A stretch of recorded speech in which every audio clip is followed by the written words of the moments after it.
you strike me down, I shall become more powerful than you could possibly imagine.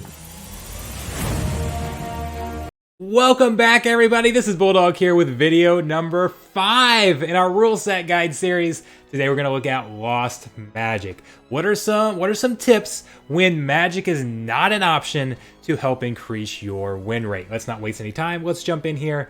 We're going to talk about some of the abilities to focus on. So obviously there's some abilities that are now worthless, things like Void, things like Void, Reflect.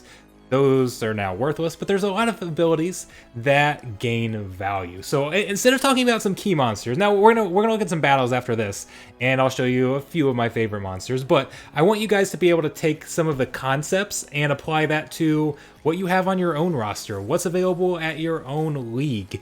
So you can kind of use that to build your own teams. And then we're gonna see, with Chaos coming out soon, we're gonna see a whole new set of monsters. I want you guys to be able to take these same concepts and apply them instead of just saying, play this character, play this character, play that character, when that's gonna change a lot. So I want this video to be able to last a lot longer. So some of the abilities that we're gonna look at that are going to get better. Some of them are very good to begin with, but they're going to get better in this rule set.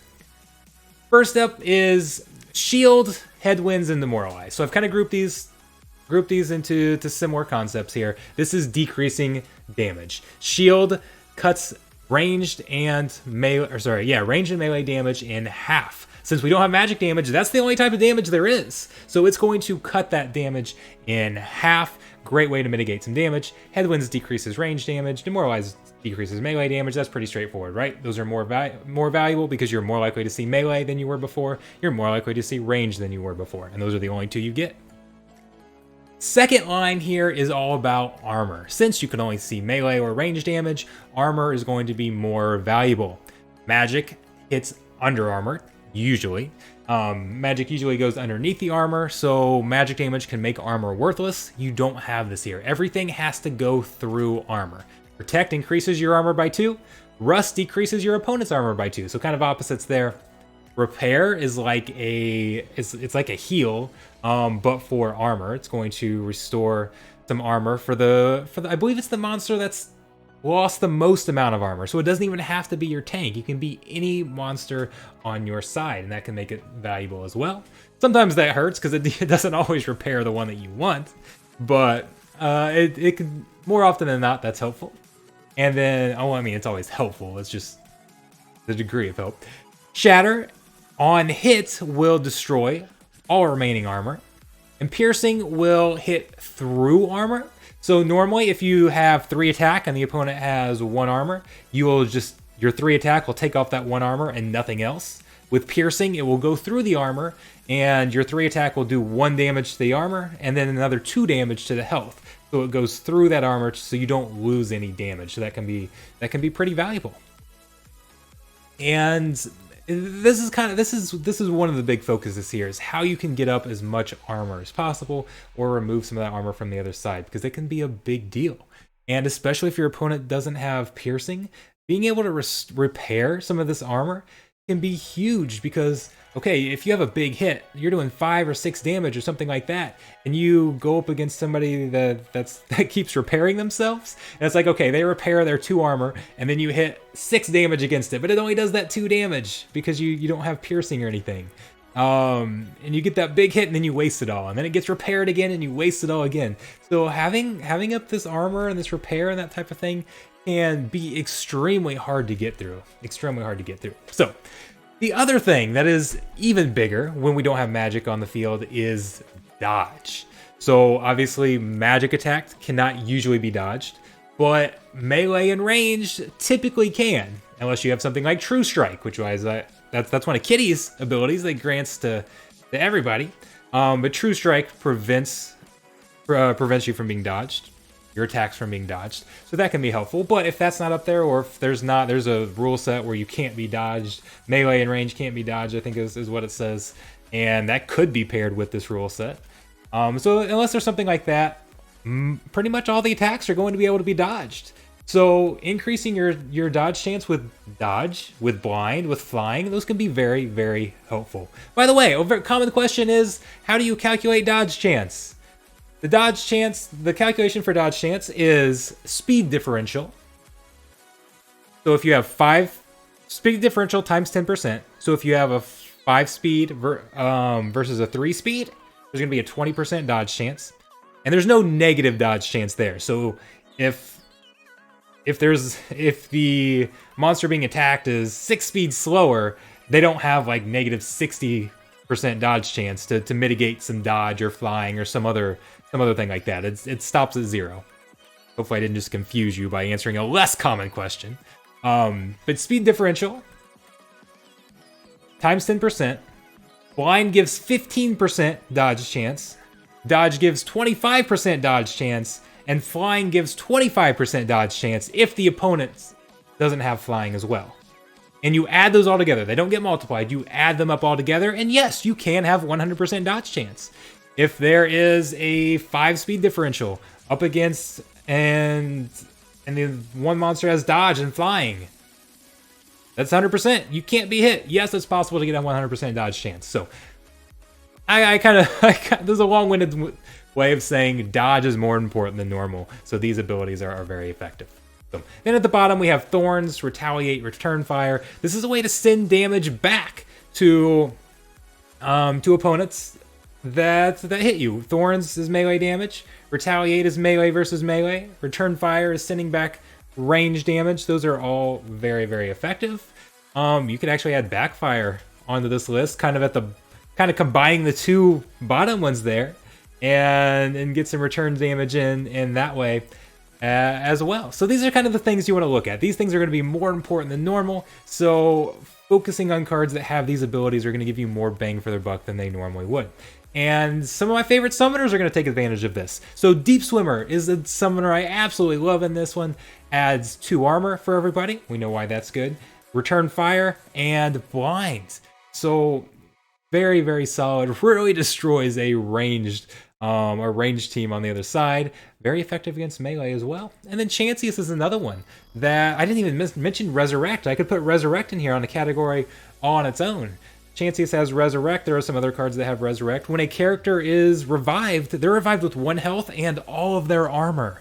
So Revive really pairs well with characters with lots of armor, and that's what we're trying to do here, is get lots of armor in. That's kind of our second line up there. So that Resurrect will pair very well because you don't have any magic to come in and hit underneath that armor once it's all restored. Remember, Revives will restore all of the armor, even if it's only 1 health. And then Chanceus has that repair as well, so he can be very solid. So let's go in and let's actually look at some battles, right? We've taken long enough here. Let's go see what we've got here. All right, here's the first one. We're gonna look at Deep Swimmer. This is going to be at silver level. Yes, the cards are all gold. Don't be intimidated by that. Their effectiveness is not increased by being gold. These are still some, I say lower level, silver level cards here. Still some very solid cards here. You're going to see how this Return Fire is extremely effective. And then the dodge. So up here, we've got our tank has dodge, and then blind from our summoner, and then 5 speed, so it's very fast. So it is extremely hard to even land a hit on him. Very hard to even land a hit. In fact, a lot of the damage he takes is just going to be thorn damage because nobody can land any hits. So you can see how effective the dodge is, how effective the Return Fire is, and this is just an overwhelming win by Deep Swimmer here. Adding a lot of all that range. You see the thorns in the back too. Helped deal some extra damage with that against that sneak. Protecting against sneak and opportunity are going to be very big because you're more likely to see some of those melee attackers in the second row, and that can be very, very good. So on to I said Deep Swimmer was one of my favorites. Chanceus is also one of my favorites here. This is going to be me getting destroyed by a Chanceus squad. As much as I'd like to have my wins up here, Chanceus is so good because, okay, he's got the Return Fire, he's got the shield, he also has a taunt, so that's going to protect against some of that sneak, some of that opportunity. You can see I ran a lot of melee damage here. I ran some sneak, I ran some opportunity to try and get through, and I did get some dodge. Well, luckily with Kitty, I couldn't be dodged, but look how hard it is to get through Shield Bearer. Shield Bearer is just a massive tank. Now, he doesn't get that Return Fire until the higher levels, but you're going to see adding that shield. So we've got a big tank with taunt, And then we've got that shield to mitigate a lot of that damage. There's 2 healers here. There's two repairs. They just keep repairing, keep healing up. And then you're gonna see, okay, I finally got him down. Oh, guess what? They have 2 resurrects. They bring him all the way back with that 8 armor. And I'm doing a good job getting my dodges in and all of that. And it's it's like, yeah, I finally got him down. Oh no, I've got to do it all over again because the being revived with all of that armor then also gives him time to heal back up, so then he restores all of his health on top of it. And with 2 revives, I have to go through this 3 times. I have to get through them 3 times. Despite, like, I've got a ton of melee damage out there, guys. There was a lot of melee damage out on the field, and just could not get through Shield Bearer at all. He is an outstanding tank. Now his big weakness is magic. So this is the type of thing where a magic team would just blow through Shield Bearer, would blow through some of these others. You do have some void up there, but remember, magic, obviously the whole point of this, magic's not out there. So playing a card or monster or just an entire team where magic is the biggest weakness is great, because your weakness is completely mitigated there. See, that finally got him down, and then by the way, you've got to do it one more time. So just crazy. This up here, we've got Lone Boatman. That's the card up here at in the very back for them. For some reason, it's not showing the name when I hover over it, but that's okay. Lone Boatman is great because he's got decent damage. He has repair and shatter. So if you were to go up against a team like kind of a mirror match team on the other side, having that shatter and being able to completely get rid of that armor. Now the armor can be repaired, but still, when you've got all that armor out there, having that shatter can be very, very valuable. So Lone Boatman is a great card as well. Poison is something I didn't mention, but probably could have. Poison goes under armor. There's no magic damage to under armor, but poison does. So being able to get that poison out there can be very helpful in some circumstances. If they have high armor but low health, you can possibly get that poison through. So that's kind of something to consider as well. And as this battle takes forever to get through Lord of Darkness, but they'll get through me here soon. And look, I've done like nothing. The Retaliate is my best weapon. But yeah, see there, we finally died. Barely scratched them. That was a near perfect win because Chancius and Shield Bearer are so good there. So let's look at one more battle here. Let's kind of look at another card here that I really like. Scale Doctor. Scale Doctor. Now this is only a level 3. Actually didn't realize when I pulled this up. At level 4, he also gets repair. But this Rust is a very, very good ability, and we're gonna see how valuable that is right here. So both sides have this protect. I don't know why sometimes it shows the character name and sometimes it doesn't. What's going on, Splinterlands? You're not helping me. But having that, both sides put up the extra armor with Spirit of the Forest. We were with that Rust. Scale Doctor was able to take that away.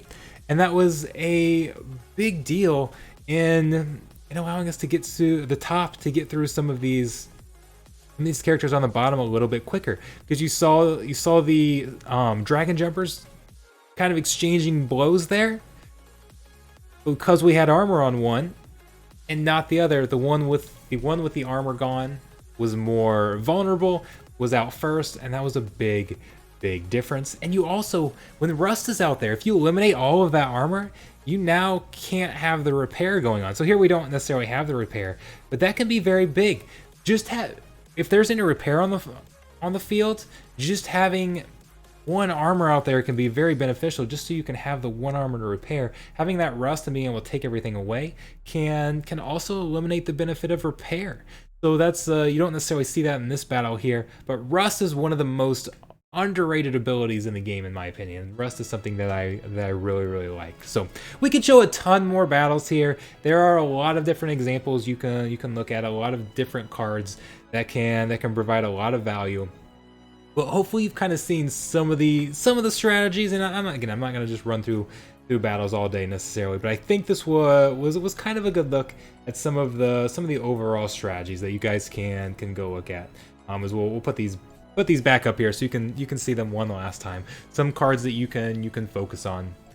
And again, the exact cards are going to vary based on what league you're at, so what abilities they have. Based on some of the other rule sets, based on what cards are out there. One of the great things about this game is that it's hard, like you can't just say, okay, go out there and run this team. A lot of people ask me, okay, what monsters should I be running out there? Give me a set of 6 monsters that I can buy and run out there and do well with. And it just doesn't work that way. There are so many different combinations of, and even at different leagues, so many different combinations of rule sets and mana and all sorts of things available that in order to do well in this game, you have to understand the overall strategies. You can't just understand this card's a good one, I'm going to run this out there. And I mean, yeah, and you can do that to some extent, but there's certainly some cards that are routinely going to be better than others. But you have to understand the overall strategies and be able to adapt those strategies to whatever mana cap is out there, what the rule sets are out there. So that's why this is kind of the screen I want to focus on more than the actual battles. I like to show the battles to kind of so you can see it in action, but understanding how you can exploit the certain rule sets, understanding that, okay, yeah, Chances plus Shield Bearer is weak to magic, so I don't want to run that when I'm expecting magic on the other side. But when I get a rule set here where magic's not an option, running a team where that's kind of their Achilles heel and you've eliminated that is a fairly solid option. And then you also have to consider, again, depending on how high a level of competition you're at, your opponents are going to be doing the exact same thing, right? So like Rust is a perfect example of that. Okay, my opponents are probably going to try to add as much armor as possible. So how do I then take it a step farther and counter that? Well, I want to use Rust. I want to make sure I've got Piercing out there. I want to make sure I've got Shatter out there so that I can get through all that extra armor I'm expecting to see on the other side, because they're trying to do the same thing that I am. So it's very key to being able to understand these, and it can take a lot of practice too, and just seeing what different players are doing against different things and kind of learning that way. So it's great, and one of the best ways to learn is to come watch my live streams. If you guys want to see more battles with, I play at diamond level, so there's lots of abilities on the board. You can kind of start to learn how a lot of them interact. I would love for you guys to come watch my live stream. Join my Discord. You can see my schedule. That's the best way to see that. And I'm pretty good to learn with because I kind of know what I'm doing. It can make them good plays, but you also get to see all the bad plays I make too. So I'm good enough that I play fairly well, but I'm not so good that I'm never making mistakes. I absolutely make my fair share of mistakes, and I am generally pretty good at pointing out what I did wrong and that type of thing. So it's a good way to learn too, learning what I do wrong so you can try not to repeat it yourself. So hey, I generally do fairly well, but I'm not the best in the game. Not yet. Not yet. I'm coming for you guys. I'm coming. So thank you guys so much. I appreciate it. Appreciate you sitting through this very long video. If you made it this far, you guys are absolutely awesome. Stay tuned. There's going to be a lot more coming. If you've missed my previous rule set guides, I've created a playlist now. Go check the playlist. Whichever rule set you're struggling with, see if I've got it out there. We're going to try and get through most of them. Some of them are fairly simple, where we don't necessarily need a guide for. We don't need a guide for evens or odds necessarily. That's pretty obvious what you can play, what you can and can't play. But some of these we're gonna focus on and try to learn how to exploit some certain things and take advantage of everything. So thank you guys so much. I'll be seeing you around. I hope you guys have a great night. See you on my live streams.